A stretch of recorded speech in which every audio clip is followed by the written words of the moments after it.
جناب فضیلت الشیخ محمد حنیف صاحب کو کہ آپ اپنے خیالات کا اظہار فرمائیں۔ سامعین محترم، یہ پروگرام مکتب دعویٰ قویت الجالیات قافیہ مکہ مکرمہ کے زیر اہتمام شریکہ دبئی بن لادن کے تعاون سے یہ پروگرام طے پایا ہے، تو اللہ رب العزت سب کو اس کا حاضر ثواب عطا فرمائے اور سب کے حاضر فرمائے۔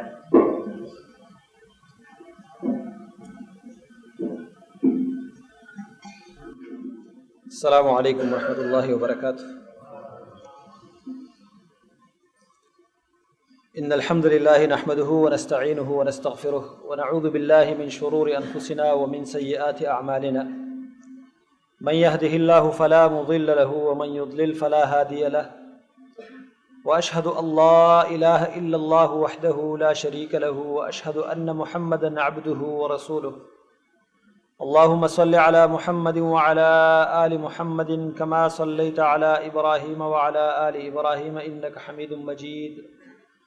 اللهم بارك على محمد وعلى آل محمد كما باركت على إبراهيم وعلى آل إبراهيم إنك حميد مجيد۔ أعوذ بالله السميع العليم من الشيطان الرجيم، من همزه ونفخه ونفثه۔ إن هذا القرآن يهدي للتي هي أقوم ويبشر المؤمنين الذين يعملون الصالحات أن لهم أجرا كبيرا۔ میرے محترم بھائیو، اللہ رب العالمین نے انسانیت کی فلاح اور بہبود کے لیے دنیا اور آخرت میں کامیابی کے لیے جو رہنما اصول دیے ہیں وہ قرآن کریم ہے، اور قرآن کریم کی تعلیم دینے والے امام الانبیاء محمد رسول اللہ صلی اللہ علیہ وسلم ہے، جنہوں نے قرآن کریم کی تشریح اور تفسیر اپنے عمل کے شکل میں، اپنی سیرت کے شکل میں، اپنے کردار کے شکل میں دنیا کے سامنے پیش کیا۔ اور اللہ رب العالمین نے آپ صلی اللہ علیہ وسلم کو اسی مقصد کے لیے بھیجا تھا، وَيُعَلِّمُكُمُ الْكِتَابَ وَالْحِكْمَةَ۔ رسول اللہ صلی اللہ علیہ وسلم کی ذمہ داریوں میں سے ایک ذمہ داری یہ تھی کہ آپ صلی اللہ علیہ وسلم لوگوں کو کتاب اور سنت کی تعلیم دیتے تھے۔ اسی آیات کے اندر یتلو علیہم آیاتہ، اللہ تعالیٰ کی آیتوں کو تلاوت کرنا یہ ایک الگ ذمہ داری تھی۔ وَيُعَلِّمُهُمُ الْكِتَابَ وَالْحِكْمَةَ، یہ دوسری ذمہ داری ہے، ایک ہے تلاوت اور ایک ہے تعلیم۔ تو رسول اللہ صلی اللہ علیہ وسلم کی ایک ذمہ داری تو یہ تھی کہ لوگوں کے سامنے قرآن کریم کی تلاوت کرتے، قرآن کریم کے آیات پڑھتے، سناتے اور لوگوں کے سامنے بیان کرتے، اور ایک ہے ان آیاتوں کی تعلیم۔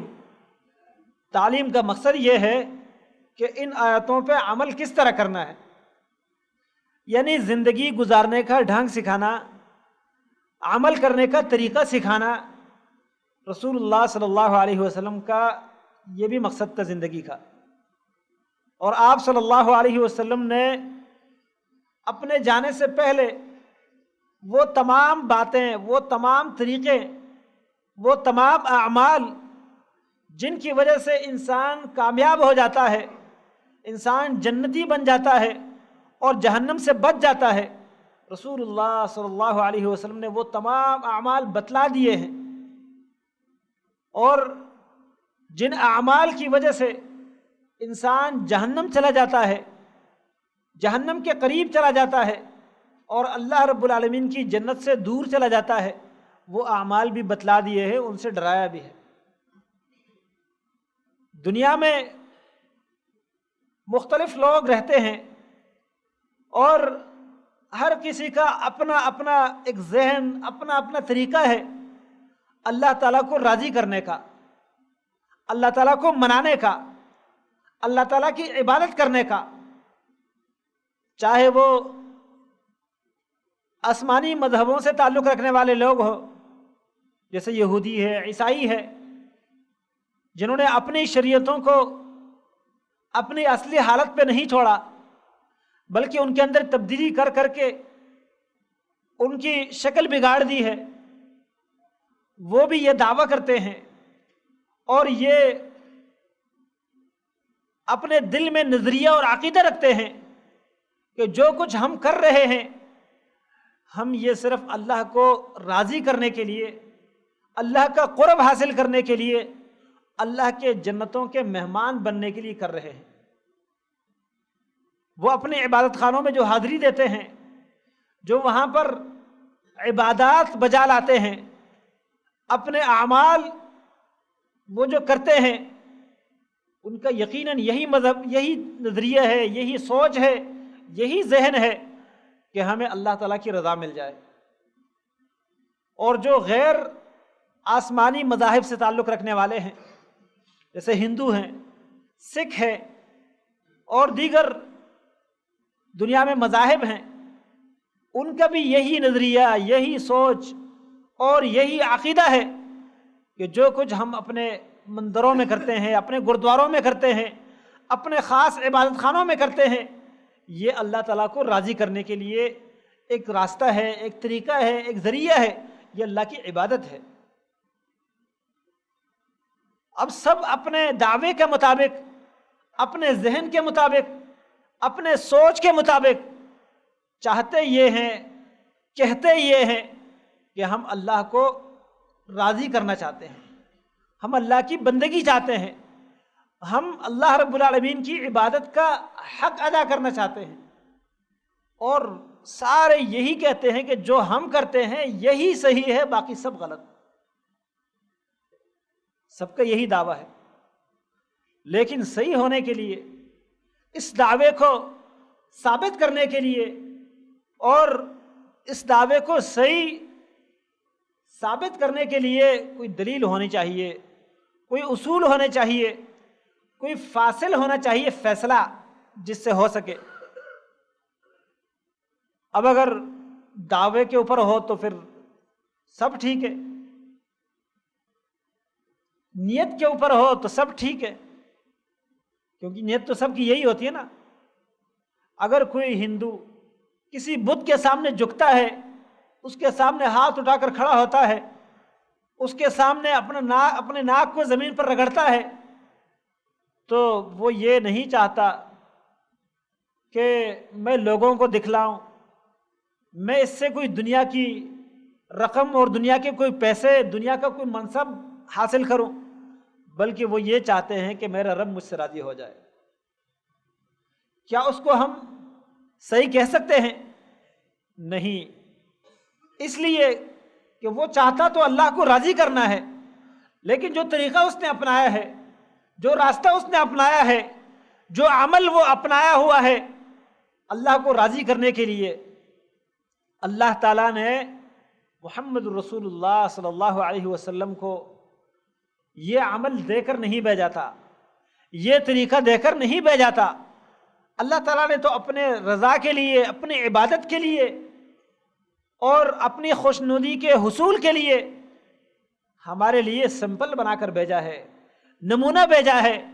وہ نمونہ کیا ہے؟ محمد رسول اللہ صلی اللہ علیہ وسلم۔ لقد کان لکم فی رسول اللہ اسوۃ حسنہ، تمہارے لیے محمد رسول اللہ صلی اللہ علیہ وسلم میں بہترین نمونہ ہے۔ اب آیات کے الفاظ کے اوپر ذرا غور کیجئے، یہ نہیں کہا کہ لقد کان لکم فی صلاۃ رسول اللہ اسوۃ حسنہ، یہ نہیں کہا کہ لقد کان لکم فی صوم رسول اللہ اسوۃ حسنہ، فی دعاء رسول اللہ اسوۃ حسنہ، فی ذکر رسول اللہ اسوۃ حسنہ، فی حج رسول اللہ اسوۃ حسنہ۔ نہیں، کسی عمل کو، کسی چیز کو مخصوص نہیں کیا، فی رسول اللہ کہہ کر بات کو عام کر دیا، عموم کے اوپر چھوڑ دیا کہ رسول اللہ صلی اللہ علیہ وسلم کی زندگی کا ایک ایک لمحہ، آپ صلی اللہ علیہ وسلم کا ایک ایک عمل، آپ صلی اللہ علیہ وسلم کا کرنا، آپ صلی اللہ علیہ وسلم کا نہ کرنا، یہ سارا تمہارے لیے نمونہ ہے۔ رسول اللہ صلی اللہ علیہ وسلم نے جو اعمال کیے ہیں ان کا کرنا، جو اعمال نہیں کیے ان کا نہ کرنا، یہ ہمارے لیے نمونہ ہے۔ اب اگر انسان یہ سمجھتا ہے کہ میں جو کام کر رہا ہوں یہ کام رسول اللہ صلی اللہ علیہ وسلم سے اس کا کرنا تو ثابت نہیں ہے، لیکن اس سے منع بھی تو نہیں کیا،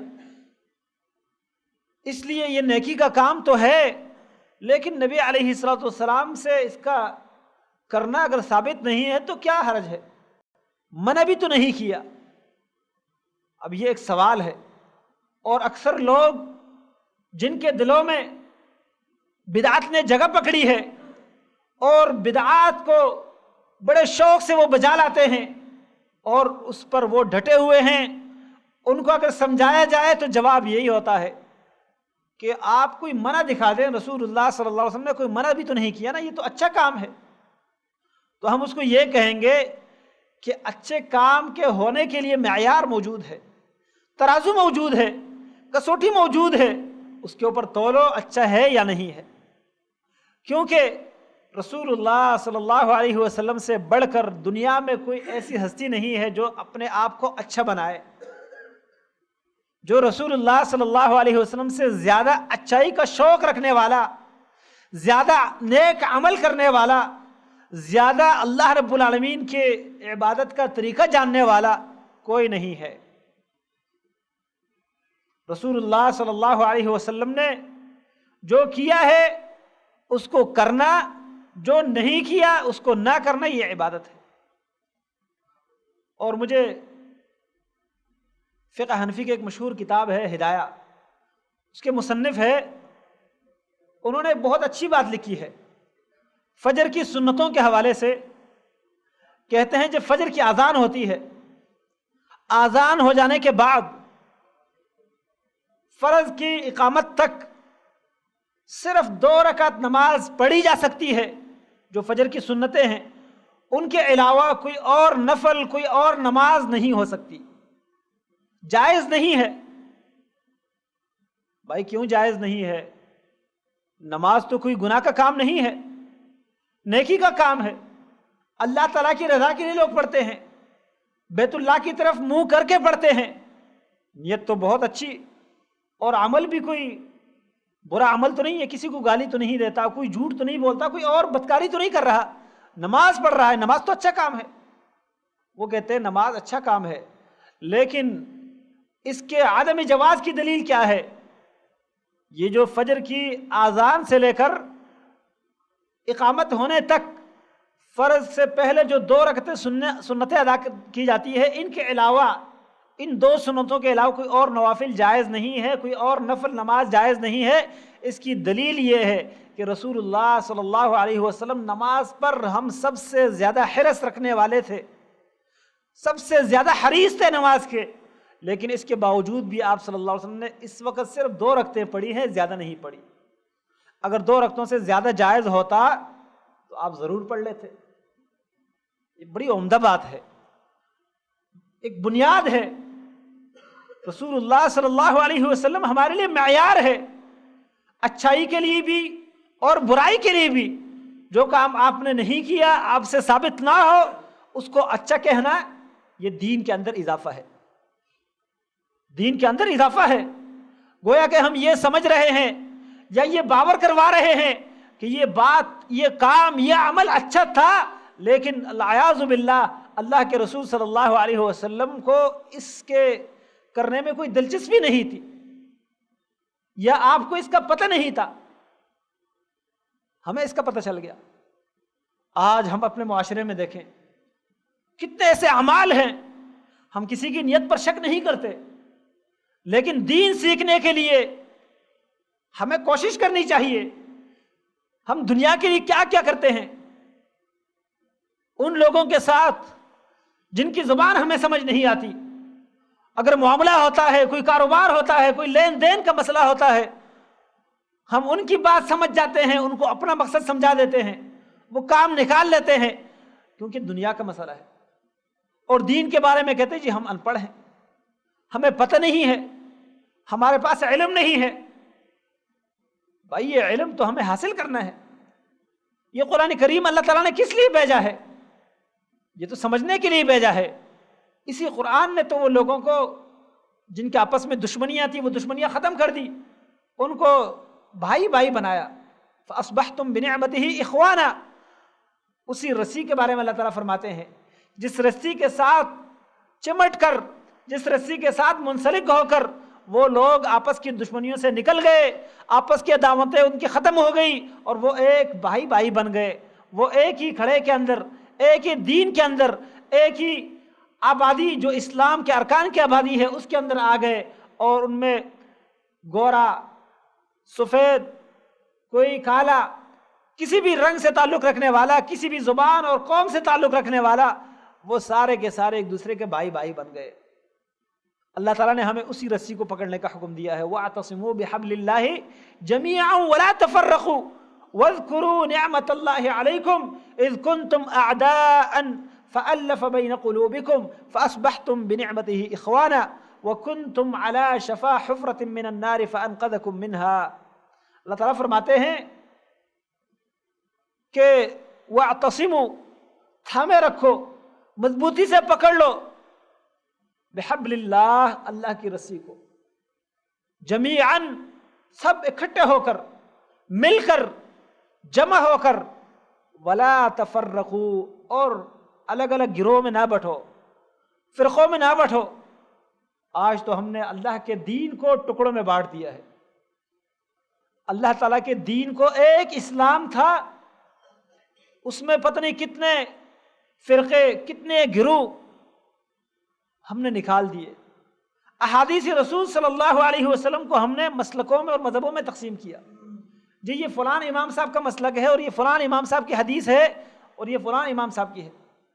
یہ تو امام اعظم محمد رسول اللہ صلی اللہ علیہ وسلم کی حدیث ہے، سب سے بڑے امام کی، اور وہ ہم سب کے لیے رسول ہیں، ہم سب کے لیے وہ امام ہے، سب کے لیے ان کی حدیث قابل احترام ہے اور سب کے لیے قابل عمل ہے.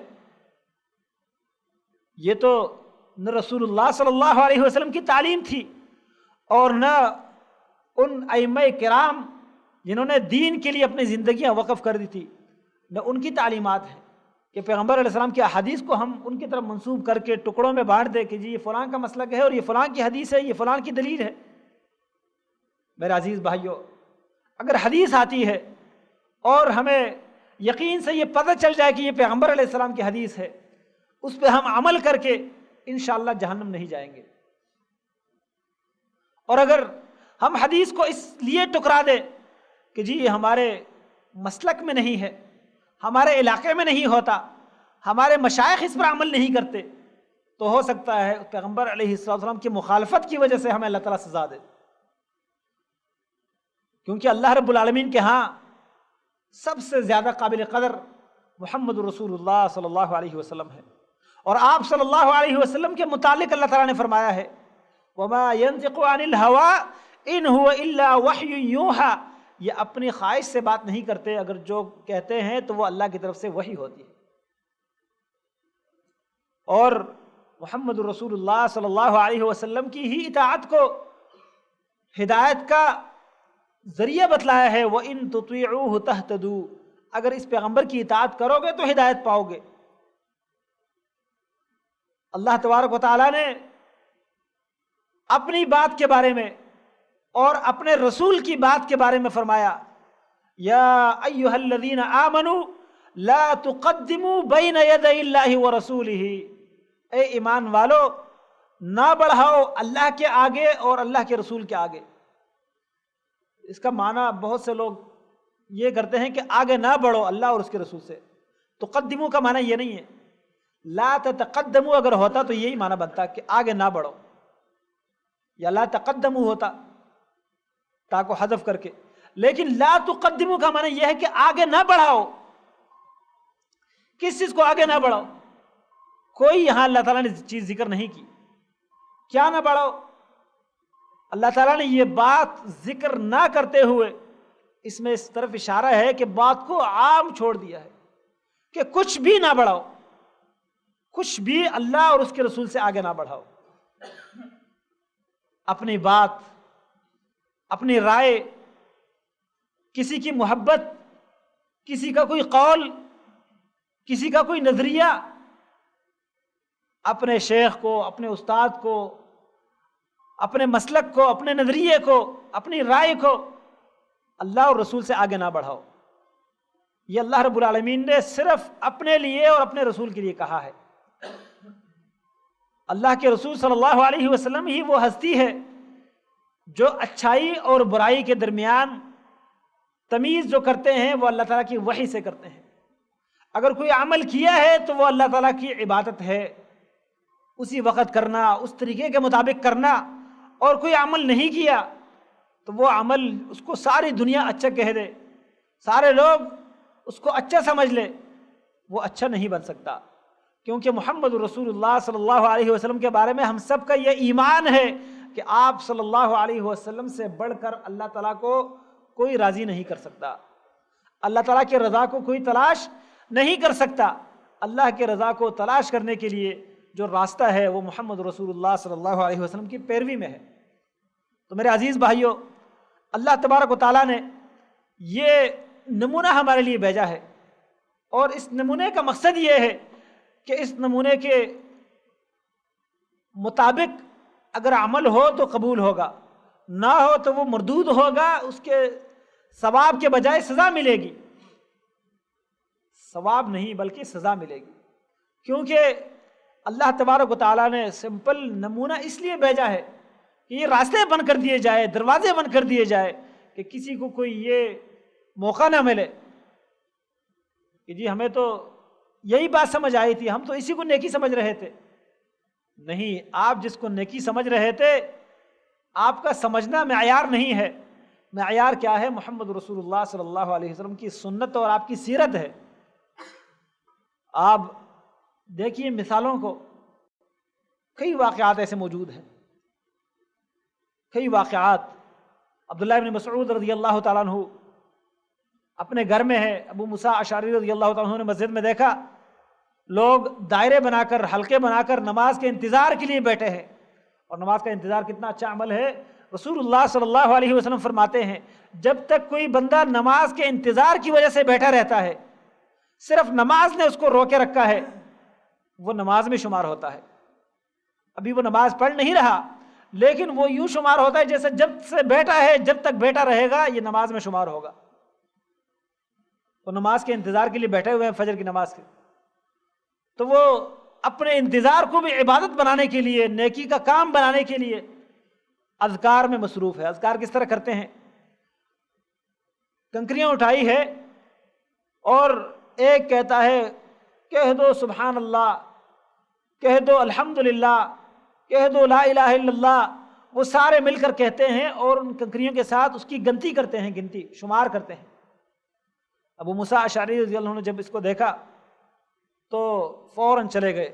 عبداللہ ابن مسعود رضی اللہ عنہ کے دروازے پر اور بھی کچھ ان کے شاگرد تھے، لوگ تھے، انتظار کر رہے تھے کہ وہ نکلیں گے تو ان کے ساتھ ہم مسجد جائیں گے اور پھر سیکھنے کا، علم حاصل کرنے کا اور علم کے حلقے کا سلسلہ شروع ہو جائے گا۔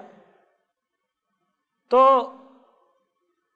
عبداللہ ابن مسعود رضی اللہ عنہ کے بارے میں پوچھا ان کے شاگردوں سے کہ ابو عبد الرحمن نکلے ہیں؟ انہوں نے کہا نہیں، ابھی نہیں نکلے۔ تو وہ بھی انتظار کرنے لگے۔ جب عبداللہ ابن مسعود رضی اللہ تعالیٰ عنہ نکل گئے تو کہنے لگے ابو موسیٰ اشعری رضی اللہ عنہ کہ ابو عبد الرحمن آپ کو پتہ ہے مسجد میں کیا ہو رہا ہے؟ کہتے کیا ہوا؟ کہتے کام تو اچھا ہے، لیکن ہو یہ رہا ہے کہ لوگ بیٹھے ہیں نماز کا انتظار کرتے ہوئے، وہ اذکار کر رہے ہیں، اور اذکار اجتماعی اونچی آواز سے اور اس کو گنتے ہیں، شمار کرتے ہیں۔ تو کہتے آپ نے ان سے کیا کہا؟ کہتے میں آپ کے رائے کا انتظار کر رہا تھا کہ آپ اس بارے میں کیا حکم فرمائیں گے، کیا کہیں گے، کیا فتویٰ دیں گے، میں اس کا انتظار کر رہا تھا۔ عبداللہ ابن مسعود رضی اللہ تعالیٰ عنہ چلے گئے ان لوگوں کے پاس، کہنے لگے کہ لوگوں یہ یاد رکھو، اللہ کے رسول صلی اللہ علیہ وسلم کے برتن ابھی ٹوٹے نہیں ہیں، آپ کے کپڑے ابھی پرانے نہیں ہوئے، اور نبی علیہ السلام کے صحابہ کرام ابھی کثرت سے موجود ہیں، اور اتنے جلدی آپ نے اپنا دین بدل دیا۔ انہوں نے کہا ابو عبد الرحمن ہم تو کوئی برا کام نہیں کر رہے، ہم تو نیکی کا ارادہ رکھتے ہیں، ثواب سمجھتے ہیں۔ کہنے لگے کہ اگر آپ اپنے گناہوں کو شمار کریں گے، اپنے گناہوں کو گنیں گے، اس سے آپ کا میں گارنٹی دیتا ہوں کہ آپ کی نیکیاں ضائع نہیں ہوگی۔ لیکن اس بات جو آپ یہ کام کر رہے ہیں اس سے تمہاری نیکیاں ضائع ہو جائے گی۔ کیا کر رہے تھے وہ؟ تسبیح پڑھ رہے تھے، اذکار مسجد میں بیٹھ کر، لیکن طریقہ جو ایجاد کیا تھا، طریقہ کون سا تھا؟ وہ ایسا طریقہ تھا جس کو دین کے اندر اضافے کے زمرے میں شمار کیا جاتا تھا، یعنی دین کے اندر ایک اضافہ تھا۔ اگر یہی نیک کام ہوتا، ثواب کا کام ہوتا، تو رسول اللہ صلی اللہ علیہ وسلم نے کیوں نہیں کیا؟ یا تو ہم یہ کہیں گے کہ نبی علیہ السلام کو اس کا پتہ نہیں تھا۔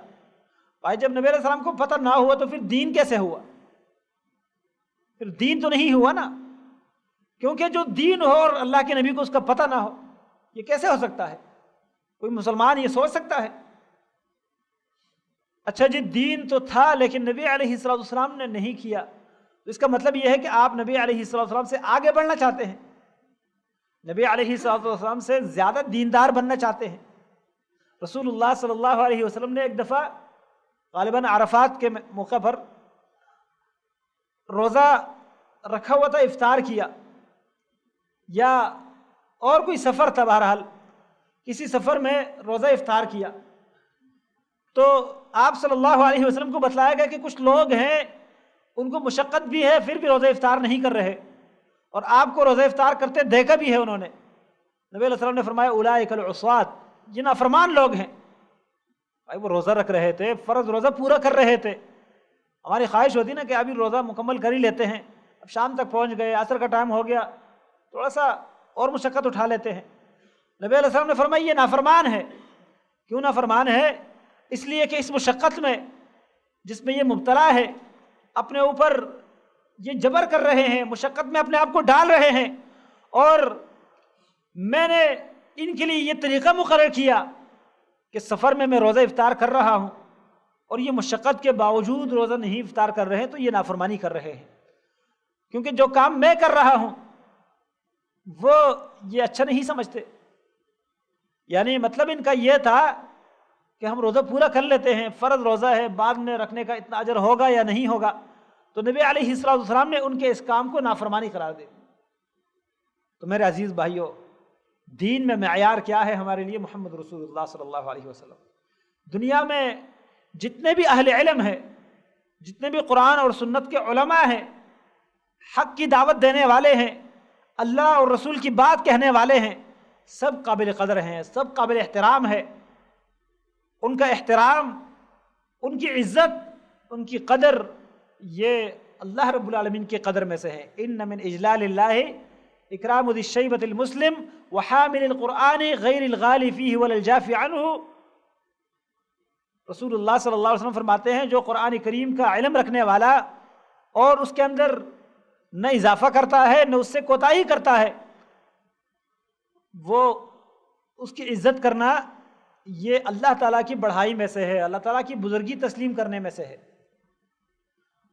تو علماء کا احترام، علماء کی عزت، علماء شعائر اللہ ہے حقیقت میں، جو دین کے علماء ہے، قرآن اور سنت اور اللہ اور رسول کی بات کرنے والے، لیکن وہ علم کی بنیاد پر، اپنے تحقیق کے بنیاد پر اگر کوئی بات کر دیتے ہیں اور ہمیں اس بات کے مقابل میں کسی اور عالم سے، رسول اللہ صلی اللہ علیہ وسلم کی حدیث سے، آپ کی سنت سے، آپ کی سیرت سے معلوم کوئی مسئلہ مل جاتا ہے، تو اس عالم صاحب کی جو تحقیق تھی وہ ان کے لیے تھی، اس کو چھوڑ کر پیغمبر علیہ السلام کی جو سنت ہے، جو صحیح حدیث ہے، اس کو لینا ہمارے لیے ضروری ہے۔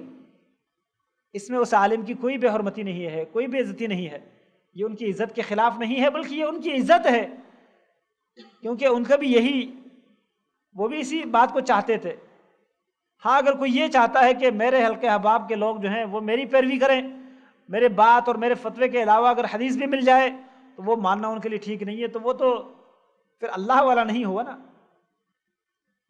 اَیَأْمُرُکُم بِالْکُفْرِ بَعْدَ اِذْ أَنْتُم مُسْلِمُونَ، اللہ رب العالمین فرماتے ہیں انبیاء تو ایسا نہیں کرتے کہ لوگوں کو یہ کہہ دے کہ ہمارے پیروکار یا ہمارے عبادت کرنے والے بن جاؤ، وہ تو یہ کہتے ہیں کونوا ربانیین، ربانی بن جاؤ، رب والے بن جاؤ، رب والے، اللہ والے۔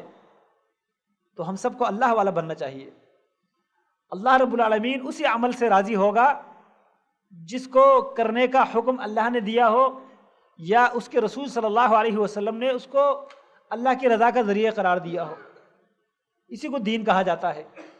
اور اگر کوئی ایسی بات نہیں ہے تو پھر وہ دین نہیں ہو سکتا، کیونکہ دین اللہ تعالیٰ نے مکمل کر دیا ہے. الیوم اکملت لکم دینکم واتممت علیکم نعمتی ورضیت لکم الاسلام دینا. اللہ تعالیٰ فرماتے ہیں آج میں نے تمہارے لیے تمہارا دین مکمل کر دیا ہے.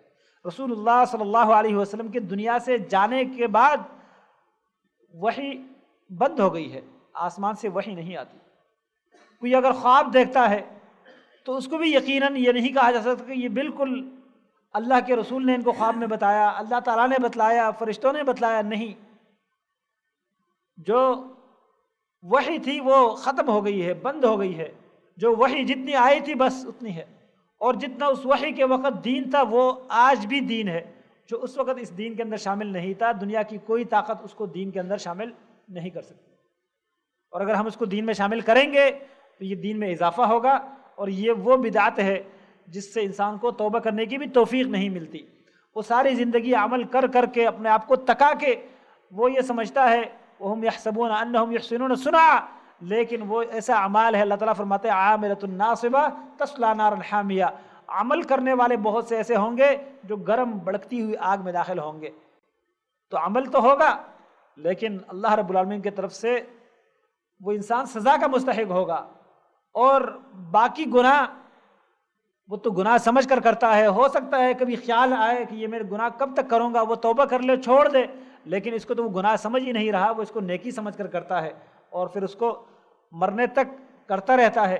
الا یہ کہ اللہ تعالیٰ اس کو کوئی ہدایت دے دے، سمجھ دے دے، ورنہ توبہ کرنے کی توفیق نہیں ملتی.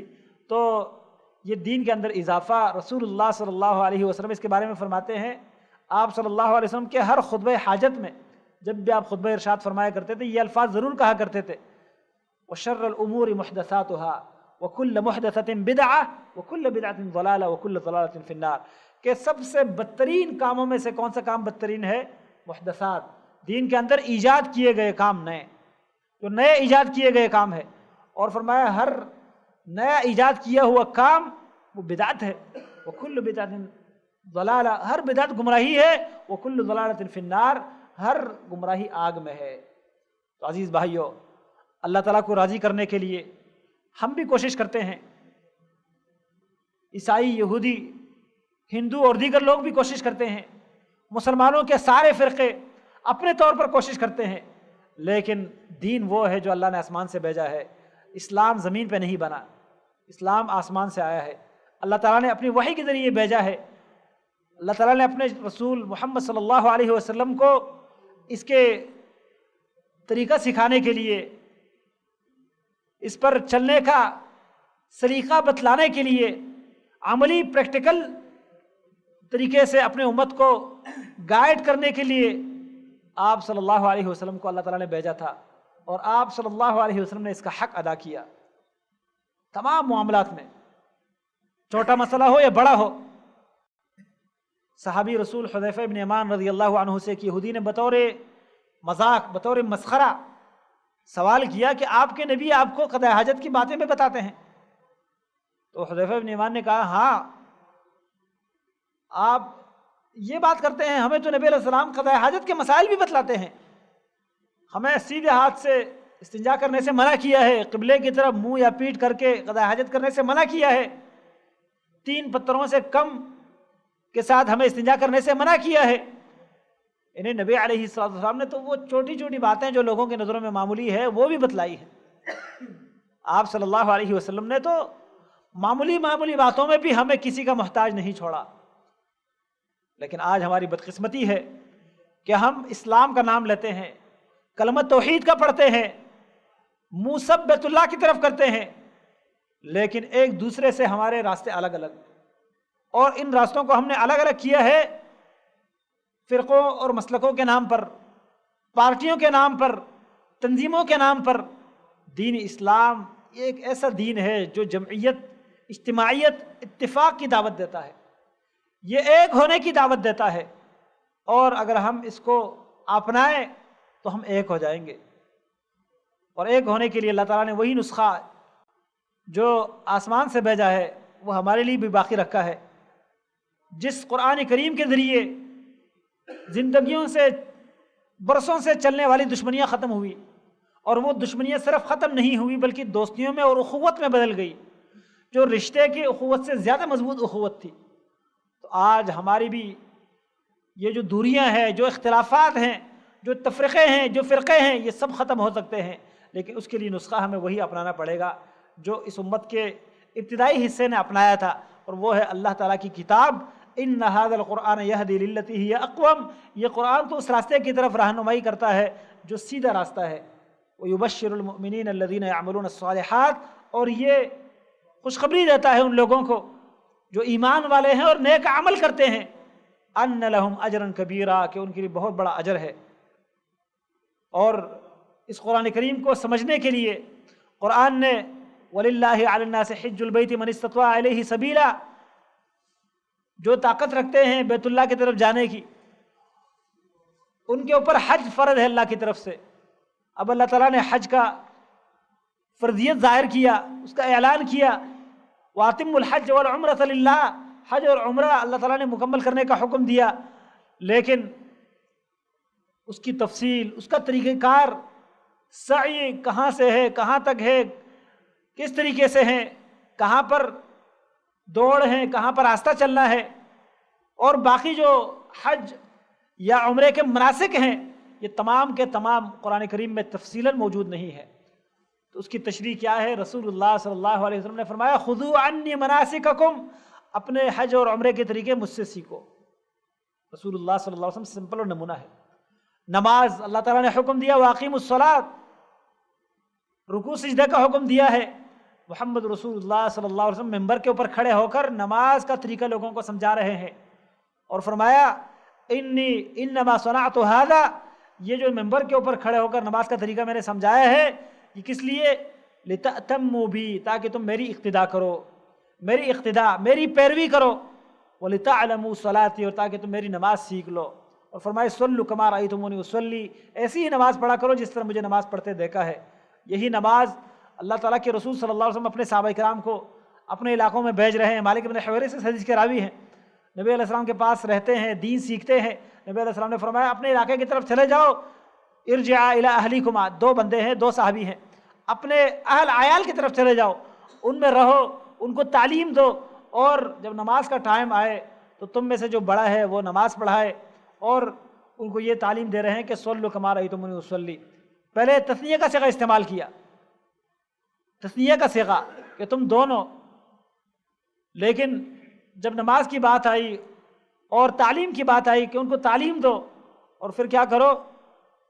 صلوا کما رأیتمونی اصلی، سب ایسی نماز پڑھا کرو جس طرح مجھے نماز پڑھتے دیکھا ہے۔ یعنی تمہارے اہل عیال کے لیے، تمہارے گھر والوں کے لیے، تمہارے قوم برادری کے لیے، سب کے لیے یہی میری نماز قابل اتباع ہے، قابل پیروی ہے، اسی کی پیروی کرنی ہے، تو وہی نماز قبول ہوگی اللہ تعالیٰ کے ہاں۔ دعا اسی طرح، کوئی بھی معاملہ ہو، کوئی بھی عبادت ہو، ہمیں عبادت کا طریقہ سیکھنا ہے تو محمد رسول اللہ صلی اللہ علیہ وسلم سے سیکھنا ہے۔ تو قرآن کریم اور اس قرآن کریم کی تشریح محمد رسول اللہ صلی اللہ علیہ وسلم کی سنت اور آپ کی سیرت میں ہے، اسی کو اپنانے سے ہمارے اختلافات، ہماری پارٹیاں، ہمارے جو آپس میں یہ دوریاں ہیں، یہ سب ختم ہو سکتی ہے۔